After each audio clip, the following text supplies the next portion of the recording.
कलाहांडीर सिजिमाली पहाड़र backside पाई दाऊ साधिची मोहन माझींक सरकार निरीह आदिवासी उपरे राति अधरे काहाकू उठाई नेउची तो काहाकू गुली मारुची। ये लज्जित सरकार एते अलज्जा जे एते नीचकू खसी जाइछि जे जेउ आदिवासी परिवार जन्म ग्रहण करिछि जार माँ बापा आदिवासी से निज आदिवासी संप्रदाय को केतटा पैसा पाई निश्चतर घृण्य काम करी मारिदेबा को बसिछि।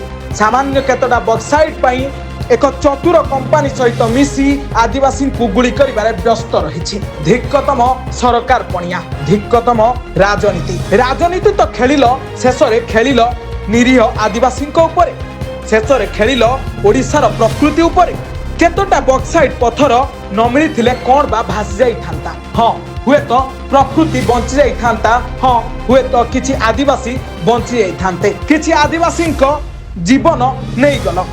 यार माने नुहे जे ओडिशा प्रकृति तमे नष्ट करदब। ओडिशा प्रकृति पाई लड़ई तो हेउछि, लड़ई तो चलीछि चलिब, किंतु तमे जोटा कल सेटा केते दूर ठीक कल आउ केमिति तमे ए सबु करि पारिलो। थरे निज मन को विचार करी देख।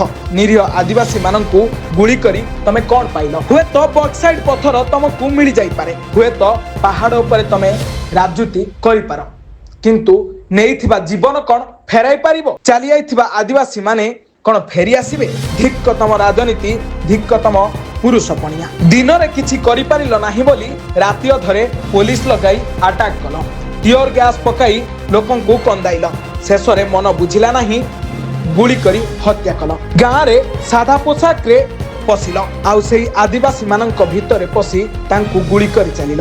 स्थानीय आदिवासी विरोध सत्ते काटी देल गछ, नष्ट कल प्रकृति। सबु बेले तमे माटी माँ आउ प्रकृति उपरे दाऊ साजुच। आज पर्यंत गंगा तो सफा हेलानी, आज पर्यंत जमुना तो सफा हेलानी, बरं तमे नष्ट करी चलीच गोटे पर गोटे पहाड़। तम आखिरे नाचुची ओडिशा एवं भारतर प्रकृति।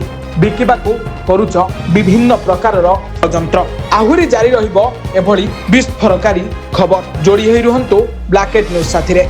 ब्यूरो रिपोर्ट ब्लैकेट न्यूज ओडिया।